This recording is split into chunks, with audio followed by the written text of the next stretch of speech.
Hallo ihr Lieben, wir sind's wieder, da haben wir schon Musik produktiv. Neben mir sitzt der Nick von Zodiac und heute haben wir für euch einen schönen, brandneuen Verstärker mit dabei, und zwar den Classic Tone 2 von Koch. Das ist ein Verstärker, um mal direkt reinzuspringen, wo man sagen könnte, wie es früher mal war. Ja, also ein sehr, sehr klassisch gehaltener Verstärker, Single-Ended, also heißt, der läuft auf Class A, ja, zwei, meine ich, auf jeden Fall EL84 Röhren drin, drei 12 AX7 in der Vorstufe. Und ich würde sagen, der Tobi springt wahrscheinlich gleich mal zu der GoPro rüber, damit wir hier einmal das Bedienfeld, was hier oben angesetzt ist, einmal abkaspern können. Und zwar haben wir hier vorne einmal links die Anwahlmöglichkeit zwischen dem Clean-Kanal und dem Overdrive. Ich habe ansonsten hier auch nur direkt ganz links den Volume-Regler für den Clean-Kanal. Anschließend die Overdrive-Sektion, einmal mit unserem Gain wird es wohl heißen, ich kann es gerade nicht sehen, muss man aufstehen, richtig.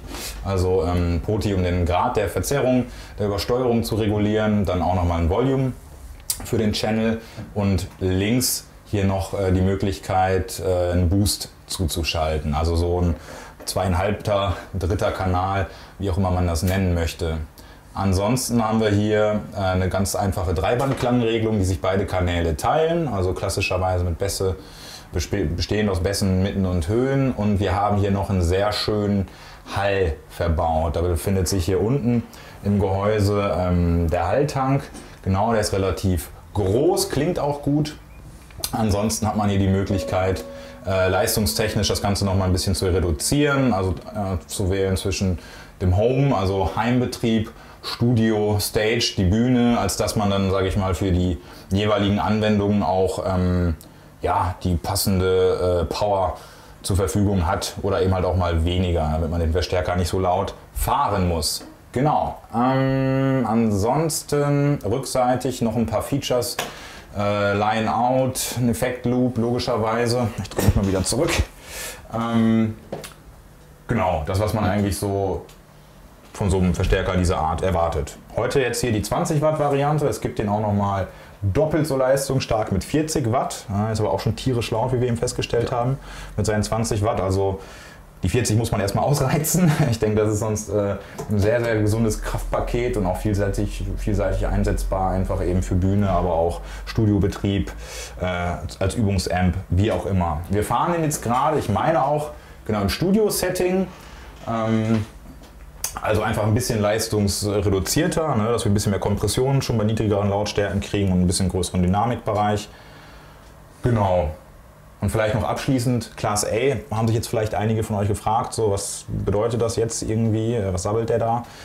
Allgemein sind die meisten oder viele modernen Verstärker, sage ich mal, als Class A B-Amps aufgebaut. Das geht um die Endstufe, das ist jetzt Class A Betrieb, Single-Ended, bedeutet auf jeden Fall, ohne jetzt großes technisches Gelaber, wir haben mehr Dynamik letzten Endes im Vergleich zu Class A B.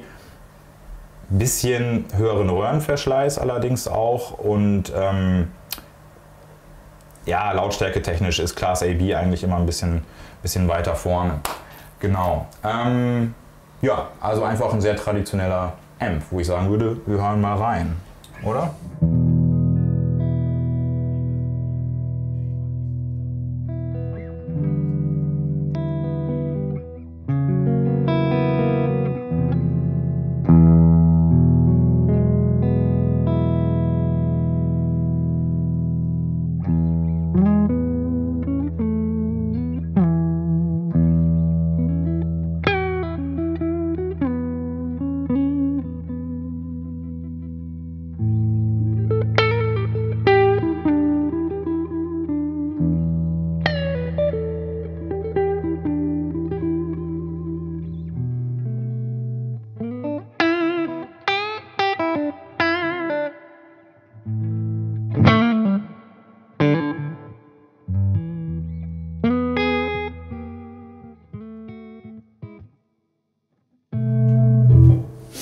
Sehr schöner Clean-Sound, möchte man meinen. Auf jeden Fall sehr voll. Untenrum ist da wirklich einiges los. Alles da. Ja. Ne? Und das finde ich, so viel Leistung, was man jetzt nur von 100 Watt wie Amps oder was auch immer. Ist ja klar, dass die unten so stark sind. Nö, aber das ist gut, dass du sagst auf jeden Fall. Das ist schon was Ne? Gut, was nicht selbstverständlich ist, sagen wir es vielleicht so. Ja. Ich habe jetzt mal nebenbei den Hall ein bisschen, während du gespielt hast, weiter rein und raus gedreht, um mal zu zeigen, was da so vom Regelweg her möglich ist. Den finde ich auf jeden Fall auch sehr gut. Ja, also auch von der Dosierung her, sage ich mal. Wir sind jetzt gerade so bei knapp unter 12 Uhr. Ich muss hier leider echt jetzt immer wieder so ein bisschen rüberschielen und rübergreifen. Genau, aber selbst wenn man jetzt, sage ich mal, extremere Settings fährt, ich kann jetzt mal reindrehen, machen wir nur ja, so 3/4, so 15 Uhr. Kannst du noch mal einmal vielleicht...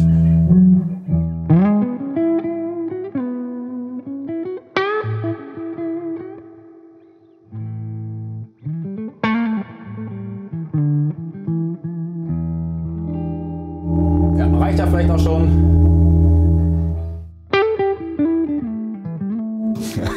Ja, okay. Nein.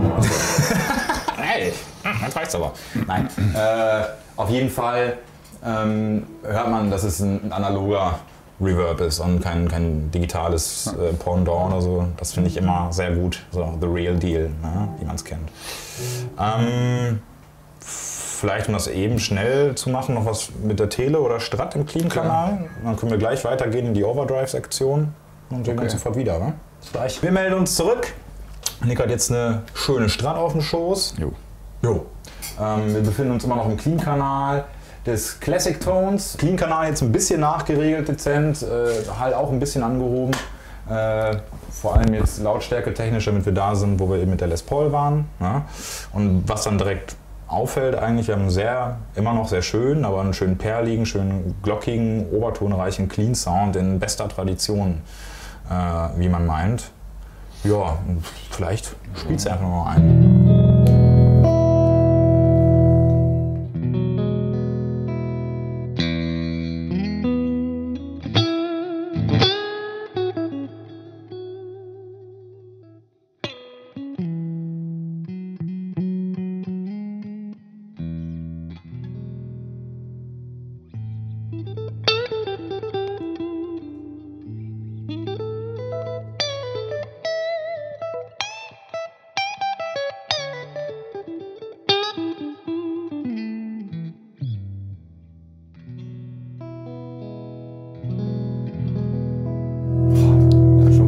Wunderschön. Da geht jedem Blueser dann Herz auf, wie auch immer. Ich habe jetzt mal gerade noch ein bisschen Delay dazu geschaltet. Ja. Ganz dezent. Das ist unser Flashback Mini, was hier liegt, wie so häufig. Verträgt sich gut, würde ich sagen. Jo.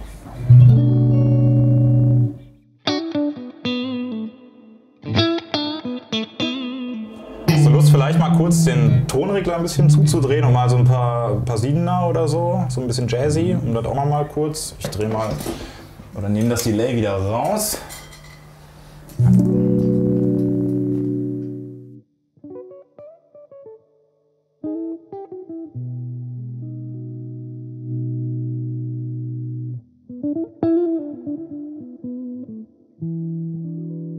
Ja.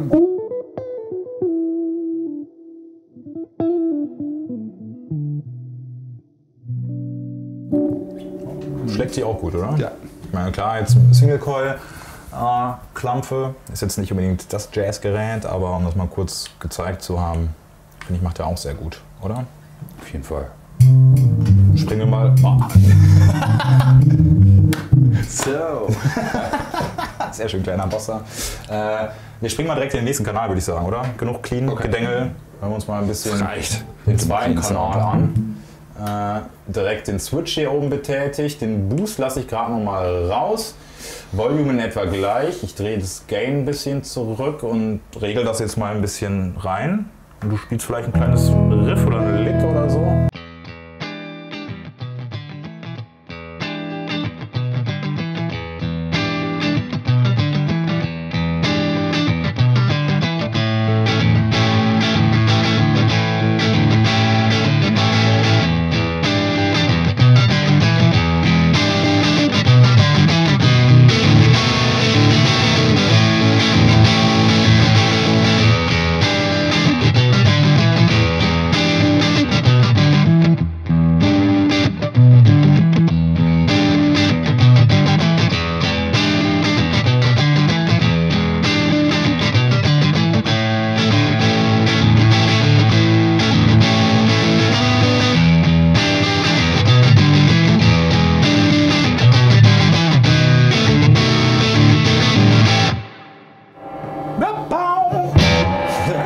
Sehr schön. Ja, erstaunlich, oder? Der klingt tierisch. Ich finde es auch. Ich meine, es kommt jetzt immer mehr, dass man diese Lunchbox, da steht ja noch so einer, Amps hat, also eher im kleineren Format, entsprechend auch niedriger von der Leistung gehalten. Und dann haut es mich immer aus den Socken, muss ich sagen, die dann doch einfach kultiviert und nicht nach kleinem Amp klingen. Na, was du eben schon beim Clean Sound angemerkt hast, dass der auch untenrum, sage ich mal, da war. Jetzt nicht irgendwie, dass es zu bassig oder zu matschig war oder so, das halt nicht, aber so wie man es sich eigentlich wünscht. Klar. Und vor allen Dingen für kleinere Gigs ist das Heimstudio. Gut so, ne? Ja, voll. Vom Regelweg her fand ich es vor allem auch interessant, weil klar, auch jetzt hier nochmal Single Coil, aber wir waren ja am Anfang so bei 9 Uhr in etwa, da ist es dann echt ziemlich clean. Ja, dann merkt man so bis 12 Uhr, dass der Verstärker richtig kommt, so, und dann kriegt er richtig Brust.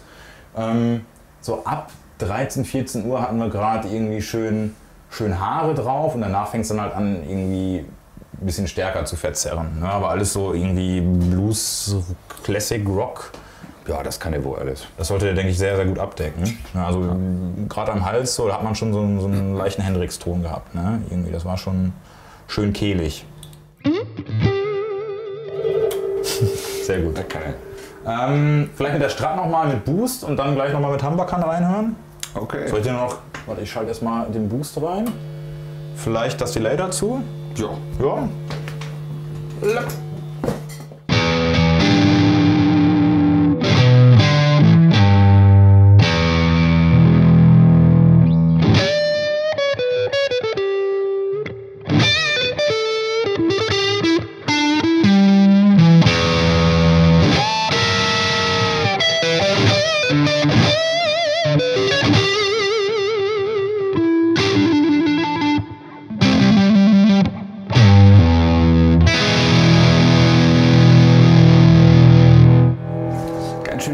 Ganz schön frech, vor allem jetzt irgendwie zum Ende hin nochmal das Gain voll aufgerissen. Das fand ich gerade brutal. Magst du noch mal kurz irgendwie einen Akkord?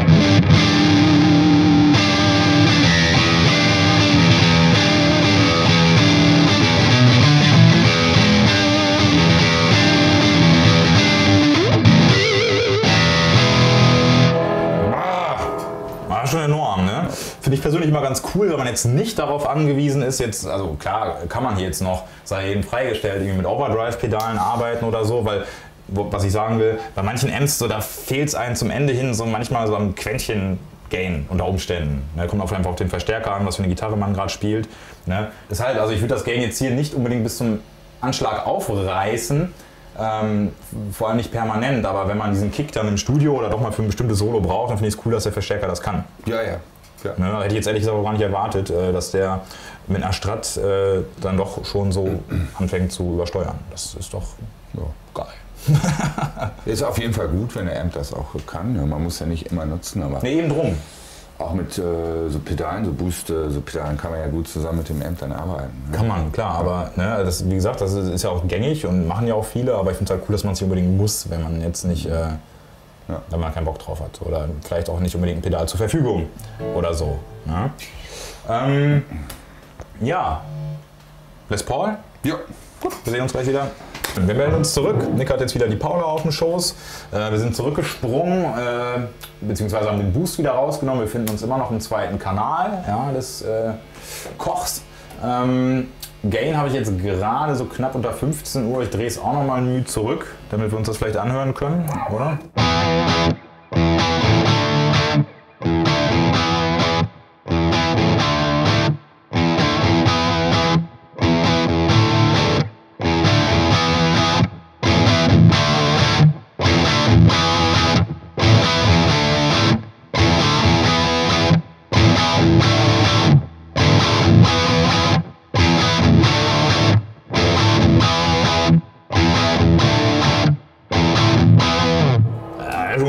Ganz schönes Rockbrett, oder?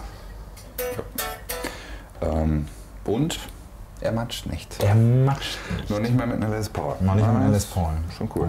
Da muss es sich ja letztendlich mal messen lassen. Ne? Klar, eine sehr warme, bassreiche Gitarre, ne? Eher ein bisschen träger. Ich meine, gut, die hat jetzt eine sehr schnelle Ansprache. Ne? Sehr schnell waren wir uns so auf leicht jeden Fall einig. Aber verknallt. grundsätzlich so die Les Paul, ne? Geiles Gerant. Schöne Gitarre. Sehr schöne Gitarre. Genau, aber erstaunlich, jetzt ohne Boost und ähnliches ist das schon ein derbes Brett, finde ich. Ja. Ne? Also hier gerade Mehr als reichlich. Nö, mehr als reichlich, finde ich auch. Ich meine, klar, Solo-Gefiedel ziehen wir uns gleich nochmal rein. Aber selbst bei Gain jetzt um 12, knapp über 12 Uhr, finde ich das ein super Classic-Rock-Ton schon. Ja. Ne? Also für, was weiß ich, Zeppelin und Co. Kann man damit, denke ich, sehr gut bedienen. Und etwaiges. Ich würde sagen, wir können auch direkt mal den Boost reinhauen, oder? Ja. Gucken, was da noch so geht. Kannst du noch mal einen spielen?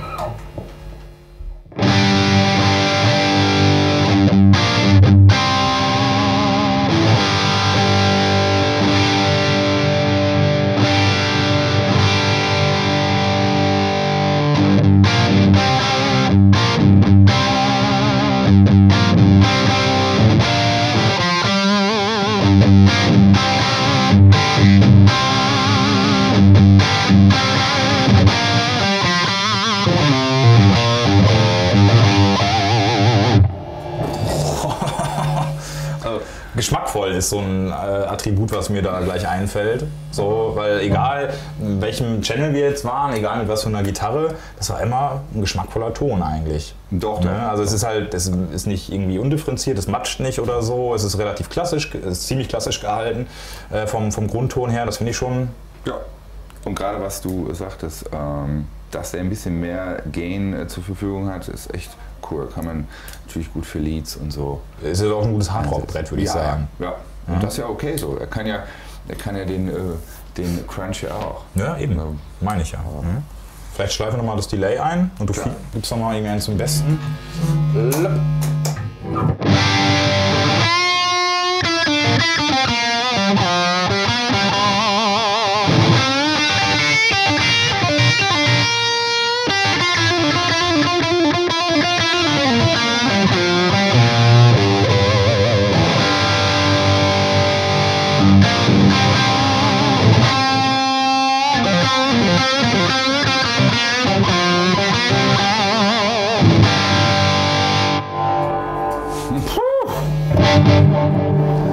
Ja, Geht wohl, ne?